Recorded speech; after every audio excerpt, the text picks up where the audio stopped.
आज हम इस क्वेश्चन का आंसर डिस्कस करेंगे फोर्स चैप्टर का। तो पहला क्वेश्चन देखते हैं क्या है। What is the SI unit of force. SI unit of force क्या है? देखिए, एसआई यूनिट ऑफ न्यूटन है। क्या है? न्यूटन। और ब्रैकेट में हम ऐसे लिखते हैं। जनरली हम न्यूटन एक एब्रिविएशन है KG metre per second square के लिए। इसके बदले हम न्यूटन लिख सकते हैं। Each force a scalar vector quantity, mention the reason. देखिए, फोर्स एक वेक्टर क्वांटिटी है क्योंकि इसका बोथ मैग्नीट्यूड एंड क्या होता है, मैग्नीट्यूड एंड डायरेक्शन होता है, दोनों होता है, इसलिए इसको हम क्या कहते हैं, वेक्टर क्वांटिटी कहते हैं। State three distinct physical effects that a force can produce on it. तो एक तो force set a stationary object into motion. यदि बॉडी रेस्ट में है तो उसको फोर्स देने से वो मोशन में आ सकता है। और change the speed of direction. यदि मोशन में है, यू वेलोसिटी में जा रहा है, तो वो अपना वेलोसिटी को आपका चेंज कर सकता है, वेलोसिटी को चेंज कर सकता है। फोर्स यदि पड़ेगा, फोर्स पड़ने से उसका वेलोसिटी यू से भी हो सकता है, डायरेक्शन ऑफ मोशन भी चेंज कर सकता है। तो इसीलिए ये सब फोर्स का इफेक्ट है। और क्या है ना, शेप चेंज भी कर सकता है। जैसे हम लेमन को स्क्वीज करते हैं, बैलून को प्रेस करते हैं या स्प्रिंग को प्रेस करते हैं, तो ये सब काम कर सकता है। ठीक है। Define 1 Newton force in terms of mass and acceleration है। मैं कह देता हूँ, आप उसको नोट कर दीजिए। 1 न्यूटन, जैसे कि मैं बता चुका हूँ, 1 Newton is defined as the amount of force that is when given to a body of mass 1 kg produces an acceleration of 1 meter per second square। वैसे हम कह सकते हैं 1 Newton is defined as the magnitude of net force that produces an acceleration of 1 meter per second square on an object of mass 1 kg। ठीक है। Suppose ये एक body है, इसका मास 1 kg है, मैंने इसको फोर्स दिया। जितना फोर्स देने से इसके अंदर, इस बॉडी के अंदर acceleration 1 metre per second square इसके अंदर एक्सेलरेशन प्रोड्यूस होगा। जिस फोर्स को देने से, जितना फोर्स देने से, उसे हम कहते हैं 1 न्यूटन। तो ये जो फोर्स है is equal to mass into acceleration 1 kg into acceleration क्या है 1 metre per second square is equal to 1 Newton हम कहते हैं। तो next question, name the laboratory instrument commonly use to measure the magnitude of force और weight. तो ये आपका स्प्रिंग बैलेंस है जो कि कॉमनली यूज होता है to measure the magnitude of force और वेट। क्या होगा आंसर? आंसर है spring balance, spring balance. Next question number 6, what is the order of magnitude in Newtons of the smallest force, जिसे हम डायरेक्टली फेल्ट या अनुभव कर सकते हैं बाय ह्यूमन टच।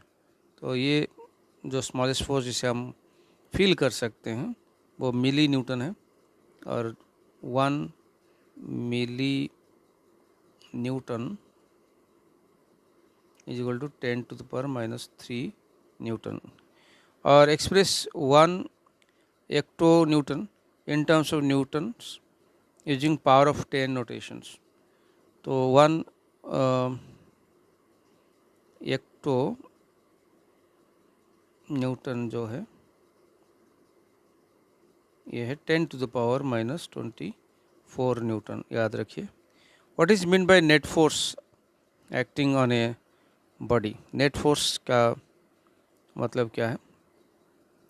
देखिए, नेट फोर्स ये वो सिंगल फोर्स है, सिंगल रिजल्टेंट फोर्स है जिसे हमें, जो हमें मिलता है कंबाइनिंग ऑल इंडिविजुअल फोर्सेस। मान लीजिए ये एक ऑब्जेक्ट है, इसको यहाँ पर एक फोर्स पड़ रहा है, यहाँ पर एक फोर्स पड़ रहा है, बट ये दो फोर्स पड़ने से जितना जो इफ़ेक्ट जिस डायरेक्शन में ये जा रहा है, या जितना एक्सेलरेशन में जा रहा है, और यदि एक ही फोर्स इसी के ऊपर पड़ेगा और वो एक ही फोर्स जो इस ऑब्जेक्ट के ऊपर पड़ रहा है, एक ही फोर्स जो पड़ रहा है अभी, ये एक ही फोर्स यदि वही एक्सेलरेशन प्रोड्यूस करेगा इस बॉडी में, उसी डायरेक्शन में बॉडी मूव करेगा जिस डायरेक्शन में F1 F2 मिलकर प्रोड्यूस करते थे, तो मैं इस F को कहूँगा F1 F2 का रिजल्टेंट। तो इसका मतलब हुआ net force is the single force है या रिजल्टेंट फोर्स है जिस जो हमें मिलता है, that is obtained by combining all individual forces acting simultaneously on an object. तो if two forces of equal magnitude act on an object in opposite direction, what net force क्या होगा? देखिए, यदि एक ऑब्जेक्ट के ऊपर इक्वल एंड अपोजिट फोर्स पड़ेगा opposite direction में F एंड F, तो नेट फोर्स होगा 0। ये हम पढ़ चुके हैं। What which type of forces can change the state of motion or velocity of an object, balance और unbalance? जैसे कि मैं बता चुका हूँ, बैलेंस फोर्स कभी बॉडी को रेस्ट से मोशन में नहीं ला सकता या यूनिफॉर्म मोशन को चेंज नहीं कर सकता, तो इसका आंसर होगा unbalanced force. Is it clear? तो next question number 11, when a ball floats motionless on water, which upward force balance its downward gravitational force? देखिए, जो ग्रेविटेशनल फोर्स डाउनवर्ड पड़ रहा है, जो जिसको हम वेट कहते हैं, और जो अपवर्ड फोर्स पड़ रहा है, एक सपोज ये पानी के ऊपर है, इसका वेट जो है वो डाउनवर्ड पड़ रहा है, तो इसके ऊपर एक अपवर्ड फोर्स पड़ रहा है जो इसको बैलेंस कर रहा है, उसे हम कहते हैं ब्यूएंट फोर्स। क्या कहते हैं? ब्यूएंट फोर्स। और ये बुयंसी के बारे में हम आगे पढ़ेंगे। जब हम पानी के अंदर नहाते हैं तो हमें थोड़ा, हमारा बॉडी को थोड़ा हल्का फील होता है। It is because of upward buoyant force. 12 number question, why does a heavy wooden box placed on a rough floor remain stationary when pushed with a very small forces? Why does a heavy wooden box placed on a rough floor remain stationary when pushed with a very small force? देखिए, हम very small force देंगे तो that force is equal to the frictional force. अब body जब rest में होता है ना, और हम उसको फोर्स देते हैं बट ऑब्जेक्ट मूव नहीं करता है, तो इसका मतलब हमारा फोर्स को जो अपोज करता है उस फोर्स को कहते हैं स्टैटिक फ्रिक्शनल फोर्स। क्या कहते हैं? Static frictional force. तो याद रखो, ये ऑब्जेक्ट है, इसे फोर्स दिया गया तो ये अपोजिट डायरेक्शन में एक फोर्स है, ये अप्लाइड फोर्स, और ये वाला जो स्मॉल एफ है ये वाला है फ्रिक्शनल फोर्स, और दोनों इक्वल है। Applied force is equal to frictional force, magnitude में इक्वल है, डायरेक्शन में अपोजिट है, इसीलिए ऑब्जेक्ट मूव नहीं करता है क्योंकि ये बैलेंस हो जाता है। इसीलिए बॉक्स रिमेन्स स्टेशनरी। उसके बाद नेक्स्ट क्वेश्चन है question number 13, name the force that always acts opposite to the direction of relative motion, और इसको हम कहते हैं फ्रिक्शनल फोर्स। क्या कहते हैं? Frictional force. अब question number 14, define normal force and state its direction relative to the surface of contact. तो देखिए, अभी जो नॉर्मल फोर्स की बात है, नॉर्मल फोर्स क्या होता है? Normal force is the supporting reaction force exerted by substance on an object is in contact with it. तो देखिए, ये सपोज ये एक ऑब्जेक्ट है और ऑब्जेक्ट फ्लोर के साथ कांटेक्ट में है, ये फ्लोर है, तो फ्लोर के साथ ऑब्जेक्ट कांटेक्ट में है, क्योंकि अभी ऑब्जेक्ट रेस्ट में है और क्यों रेस्ट में है? क्योंकि ऑब्जेक्ट का वेट डाउनवर्ड है तो उसके ऊपर एक नॉर्मल रिएक्शन अपवर्ड पड़ रहा है, जो कि इस सरफेस के साथ कितना एंगल बनाया है? हॉरिजॉन्टल सरफेस के साथ 90 डिग्री है। तो इसे हम कहते हैं नॉर्मल फोर्स है, supporting reaction force exerted by surface on an object in contact with it. ठीक है। Question number 15, according to Galileo's thought experiment, what happens to a moving body on a frictionless plane if no external force acts on it? तो Galileo को के अनुसार यदि कोई frictional force नहीं act होगा तो क्या होगा? तो ये मूविंग बॉडी वो क्या करेगा? फ्रिक्शन नहीं होगा तो हॉरिजॉन्टल सरफेस के ऊपर सपोज वो है जा रहा है, प्लेन में जा रहा है, तो वो कंटिन्यूसली मूव करेगा कांस्टेंट वेलोसिटी में एलोंग स्ट्रेट लाइन, वो कभी रेस्ट को नहीं आएगा। तो इसका मतलब वो कभी रेस्ट को नहीं आएगा। यदि ये वेलोसिटी भी है तो यहाँ पर भी होगा और उसका वेलोसिटी कभी चेंज नहीं होगा क्योंकि यहाँ पर फ्रिक्शन जीरो है। तो इसीलिए यहाँ पर कोई फोर्स की आवश्यकता नहीं। न्यूटन्स ने अपने पहला लॉ में कहा है an object will continue to be at rest और मूविंग विथ यूनिफॉर्म वेलोसिटी जब तक उसके ऊपर कोई एक्सटर्नल अनबैलेंस फोर्स नहीं पड़ता है। तो यहाँ पर फ्रिक्शनल फोर्स वही एक्सटर्नल फोर्स है जो यहाँ पर नहीं पड़ रहा है, इसलिए ऑब्जेक्ट कंटिन्यूसली मूव करेगा विथ वेलोसिटी भी। तो गैलीलियो अपने थॉट एक्सपेरिमेंट में यही बात सोचे थे और वो इसको एक्सपेरिमेंट भी किए थे। Who introduced the concept of inertia to explain why object resist changes in their state of motion? देखिए कौन वो है? देखो गैलीली और इसको थोड़ा फॉर्मलाइज किए थे सर आइजैक न्यूटन। तो पहला बात इनर्शिया के बारे में गैलीली ने बताया था और इसको और अच्छे से समझा कर न्यूटन ने अपना पहला लॉ दिया था जिसे हम लॉ ऑफ इनर्शिया भी कहते हैं। तो इनर्शिया का मतलब होता है एक ऑब्जेक्ट का इनएबिलिटी है जो खुद वो अपने स्टेट ऑफ रेस्ट या स्टेट ऑफ यूनिफॉर्म मोशन या जो डायरेक्शन ऑफ मोशन वो खुद अपने आप चेंज नहीं कर सकता, और इसी इनएबिलिटी को हम इनर्शिया कहते हैं। ठीक है। Next question 17, state Newton fast law of motion. मैंने जस्ट अभी कहा an object at rest remain at rest and an object in motion, uniform motion, continue to move with that constant velocity or uniform motion unless acted upon by a net external force। ये था Newton का पहला first law of motion. ठीक है। Question number 18, what is the acceleration of a body moving along a straight road with constant velocity? देखो velocity constant है तो acceleration होगा जीरो, ये सिंपल सी बात है। Question number 19, what is the shape of a position time graph of an object moving with constant velocity under zero net force?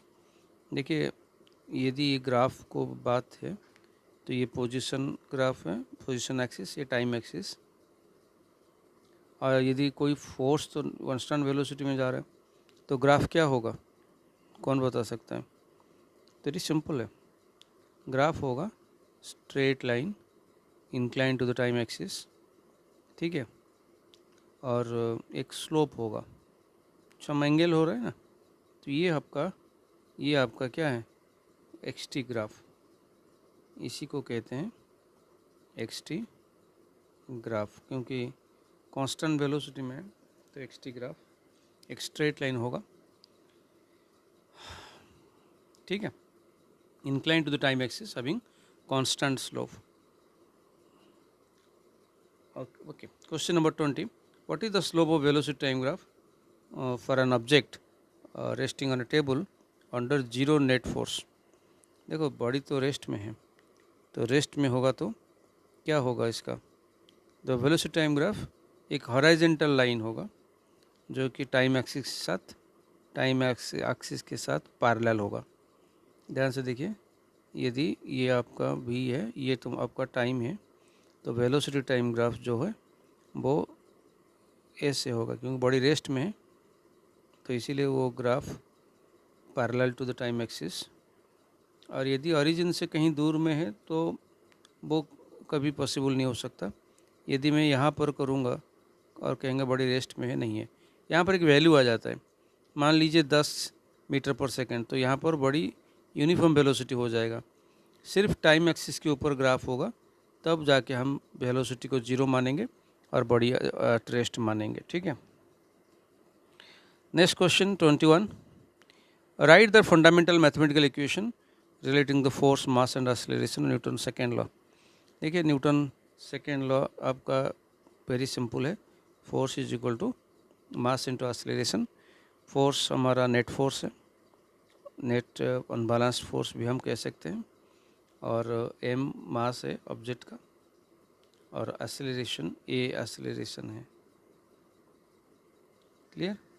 Question number 22, if net force acting on an object is doubled while its mass remain constant, तो acceleration क्या होगा। देखिए आपको मालूम है कि acceleration is directly proportional to force. अच्छा, acceleration is direct proportional to force है, तो नेट फोर्स डबल होगा तो ऑटोमेटिकली एक्सेलरेशन भी डबल होगा। ठीक है, क्योंकि F is equal to M में फॉर्मूला है, एम तो कांस्टेंट यहाँ पर कहा है, मास रिमेन कांस्टेंट, तो इसका मतलब फोर्स डबल होगा तो एक्सेलरेशन भी क्या होगा, डबल होगा। Next question 23, if the mass of N object is doubled while keeping the net force applied on it is constant, तो एक्सेलरेशन क्या होगा। देखिए फोर्स कांस्टेंट है, तो वेरी सिंपल सी बात है, यदि फोर्स कांस्टेंट है, कांस्टेंट, तो mass is inverse proportional to acceleration हो जाएगा। यदि फोर्स कांस्टेंट है तो mass is inverse proportional to क्या हो जाएगा, एक्सेलरेशन। और यदि आप यहाँ पर मास को डबल करेंगे तो ऑटोमेटिकली एक्सेलरेशन क्या होगा, कम हो जाएगा, या हम ऐसे लिख सकते हैं एक्सेलरेशन प्रोपोर्शनल टू 1/m। यदि मास डबल होगा तो एक्सेलरेशन क्या हो जाएगा, कम हो जाएगा। ठीक है, तो doubling the mass half the acceleration, क्योंकि तो मास यदि डबल होगा तो एक्सेलरेशन हाफ हो जाएगा, क्योंकि फोर्स कांस्टेंट है, क्योंकि फोर्स क्या है, कांस्टेंट है, क्योंकि हम तो मल्टीप्लाई करेंगे ना, 2 कैंसिल होगा तो क्या रहेगा, वही एम में रहेगा ना, फोर्स कांस्टेंट है, तो मास डबल हुआ तो एक्सेलरेशन आधा हुआ। ठीक है। Question number 24, next question, in A cart pulley setup, if time taken to cover a fixed distance s from rest is t, so write the proportional relation between acceleration and time। तो देखिए हमें formula पता है, S is equal to U T plus half A T square, क्योंकि U 0 है, rest यहाँ पर है, तो S is equal to half A T square, और मैं 2 को s के साथ मल्टीप्लाई कर सकता हूँ, 2s is equal to A T square, then a is equal to 2s by T square. यदि हम 2s को कांस्टेंट मानेंगे तो acceleration proportional to 1/t square, तो ये रिलेशन है आपका। Next question, why is the time unit, why is the unit name Newton written with a small n when spelled out, but its symbol n is capitalized। देखिए full name of ऐसा unit जो दिया गया है वो named after scientist, जिनका scientist Newton का नाम से आया है, begins with a small letter. Small letter मतलब हम ऐसे लिखते हैं न्यूटन, ये कोई न्यूटन का नाम नहीं है, ऐसा यूनिट है, वर्ड में हम लिखेंगे तो ऐसे लिखेंगे, to distinguish them from proper noun, क्योंकि न्यूटन ये जो एक व्यक्ति का नाम को समझा रहा है, तो इससे अलग दिखाने के लिए हम ऐसे लिखते हैं, और सिंबल हम कैपिटल लेटर में रखेंगे, क्योंकि कैपिटल लेटर से यदि वार्ड में हम लिखेंगे तो ये सारा आइजैक न्यूटन को समझाएगा, फोर्स का यूनिट को नहीं समझाएगा। तो फोर्स का यूनिट के लिए हमने स्मॉल n लिखा है। तो इस वीडियो में इतना ही। ये 1 मार्क का क्वेश्चन इसमें तो मैंने कवर कर दिया है 25। तो नेक्स्ट पार्ट में मैं 2 मार्क क्वेश्चंस कवर करूँगा। Thank you for watching.